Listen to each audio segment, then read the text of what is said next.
ஈரோடு கிழக்கு தொகுதி இடைத்தேர்தலுக்கான மாதிரி வாக்குப்பதிவு தொடங்கியுள்ளது. விவரங்களை செய்தியாளர் மணிகண்டனிடம் கேட்கலாம்.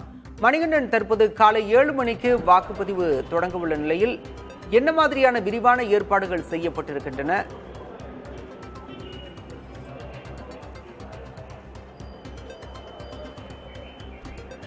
ஈரோடு கிழக்கு தொகுதி இடைத்தேர்தல் வாக்குப்பதிவு சரியாக காலை 7 மணிக்கு தொடங்கி இருக்கிறது.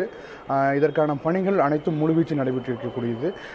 நாம் தற்போது இருக்கக்கூடிய பகுதி இடையங்காட்டு வலசு பகுதியில் இருக்கக்கூடிய அரசு பள்ளி. இந்த வாக்குச்சாவடியில் தற்போது மாதிரி வாக்குப்பதிவானது தொடங்கி நடைபெற்று வருகிறது. இந்த மாதிரி வாக்குப்பதிவில் கட்சிகளைச் சேர்ந்த ஏஜென்ட்டுகள் மற்றும் அலுவலர்கள் அனைத்து வாக்குகளையும் பதிவு செய்து தற்போது அவற்றை சரிபார்க்கும் பணிகளில் ஈடுபட்டு வருகின்றனர்.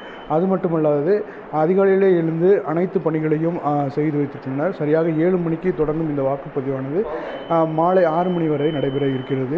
எந்தவித இடையூறுகள் இல்லாதவாறு அனைத்து நடவடிக்கைகளும் எடுக்கப்பட்டு வருகிறது. ஒவ்வொரு வாக்குச்சாவடிக்கும் ஒவ்வொரு மினி அப்சர்வர்களும் அமைக்கப்பட்டிருக்கிறார்கள்.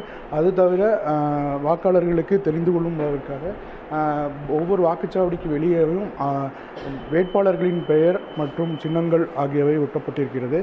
மேலும் வழிகாட்டுதலுக்காக வாக்குச்சாவடிக்கு வெளியே வாக்காளர்களுக்கு அடையாளம் காட்டுவதற்காக அனைத்து ஏற்பாடுகளும் செய்யப்பட்டிருக்கிறது. மேலும் வாக்காளர்கள் நீண்ட வரிசையில் நின்று காத்திருந்து வாக்கு செலுத்தும் நிலை ஏற்படும் பட்சத்தில் அவர்கள் வெயிலிருந்து தங்களை தற்காத்துக் கொள்வதற்காக பந்தல்களும் அமைக்கப்பட்டிருக்கிறது.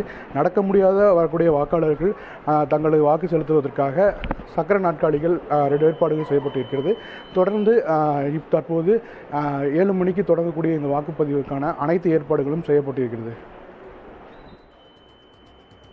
ஈரோடு கிழக்கு தொகுதி இடைத்தேர்தலுக்கான வாக்குப்பதிவு இன்னும் சற்று நேரத்தில் தொடங்க உள்ள நிலையில் தேர்தல் ஆணையம் விரிவான ஏற்பாடுகளை செய்திருக்கின்றது. களத்திலிருந்து விவரங்களை வழங்கியமைக்கு நன்றி மணிகண்டன்.